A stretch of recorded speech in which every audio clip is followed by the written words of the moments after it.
اعوذ باللہ من الشیطان الرجیم بسم اللہ الرحمن الرحیم۔ السلام علیکم ورحمۃ اللہ وبرکاتہ۔ طالب علم ساتھیوں، اس سے پہلے والی ویڈیو میں ہم نے پارہ نمبر 2 سورہ بقرہ آیت 220 کا ترجمہ اور تفسیر پڑھی، جس کا لنک میں نے اس ویڈیو کے ڈسکرپشن میں شیئر کر دیا ہے۔ قرآن کی روشنی میں اہم دینی مسائل بھی سیکھیں گے۔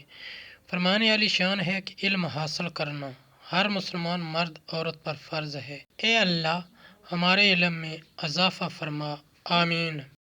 آیت نمبر 221، وَلَا تَنْكِحُوا الْمُشْرِكَاتِ حَتَّى يُؤْمِنْ وَلَا أَمَةٌ مُؤْمِنَةٌ خَيْرٌ مِّن مُشْرِكَةٍ وَلَوْ أَعْجَبَتْكُمْ وَلَا تُنْكِحُوا الْمُشْرِكِينَ حَتَّى يُؤْمِنُوا وَلَا عَبْدٌ مُؤْمِنٌ خَيْرٌ مِّن مُشْرِكٍ وَلَوْ أَعْجَبَكُمْ أُولَٰئِكَ يَدْعُونَ إِلَى النَّارِ وَاللَّهُ يَدْعُو إِلَى الْجَنَّةِ وَالْمَغْفِرَةِ بِإِذْنِهِ وَيُبَيِّنُ آيَاتِهِ لِلنَّاسِ لَعَلَّهُمْ يَتَذَكَّرُونَ۔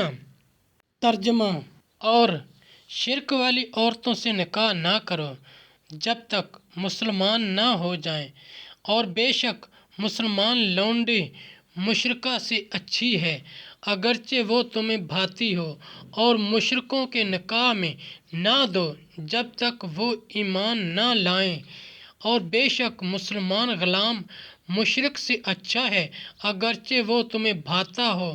وہ دوزخ کی طرف بلاتے ہیں اور اللہ جنت اور بخشش کی طرف بلاتا ہے اپنے حکم سے، اور اپنی آیتیں لوگوں کے لیے بیان کرتا ہے کہ کہیں وہ نصیحت مانیں۔ شان نزول: حضرت مرشد غنوی ایک بہادر شخص تھے۔ سید عالم صلی اللہ علیہ وآلہ وسلم نے انہیں مکہ مکرمہ روانہ فرمایا تاکہ وہاں سے تدبیر کے ساتھ مسلمانوں کو نکال لائیں۔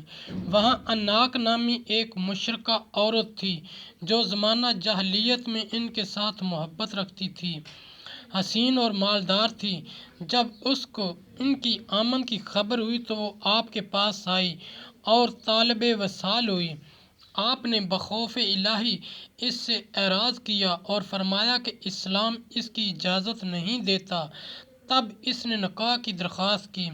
آپ نے فرمایا کہ یہ بھی رسول خدا صلی اللہ علیہ وآلہ وسلم کی اجازت پر موقوف ہے۔ اپنے کام سے فارغ ہو کر جب آپ خدمت اقدس میں حاضر ہوئے تو حال عرض کر کے نکاح کی بابت دریافت کیا۔ اس پر یہ آیت نازل ہوئی۔ تفسیر احمدی: بعض علماء نے فرمایا جو کوئی نبی صلی اللہ علیہ وآلہ وسلم کے ساتھ کفر کرے وہ مشرک ہے، خواہ اللہ کو واحد ہی کہتا ہو اور توحید کا مدعی ہو۔ ایک روز حضرت عبداللہ بن رواحہ نے کسی خطا پر اپنی باندی کے تمانچہ مارا، پھر خدمت اقدس میں حاضر ہو کر اس کا ذکر کیا۔ سید عالم صلی اللہ علیہ وآلہ وسلم نے اس کا حال دریافت کیا، عرض کیا کہ وہ اللہ تعالیٰ کی وحدانیت اور حضور اکرم صلی اللہ علیہ وآلہ وسلم کی رسالت کی گواہی دیتی ہے، رمضان کے روزے رکھتی ہے، خوب وضو کرتی ہے اور نماز پڑھتی ہے۔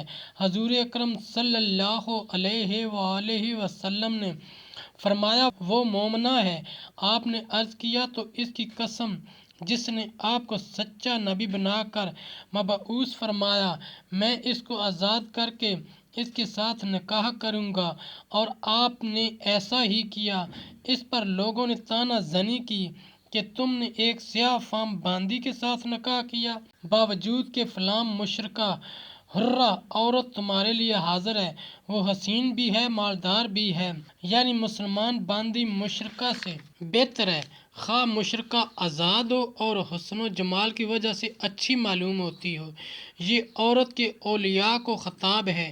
مسئلہ: مسلمان عورت کا نکاح مشرک و کافر کے ساتھ باطل و حرام ہے۔ تو ان سے اجتناب ضروری ہے اور ان کے ساتھ دوستی و قرابت ناجائز ہے۔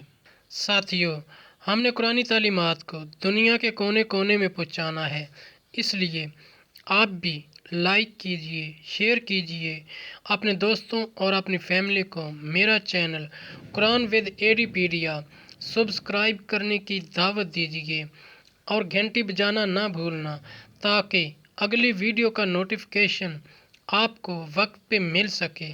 اللہ کریم ہم سب کی نیک اور جائز حاجات پوری فرمائے، آمین یا رب العالمین۔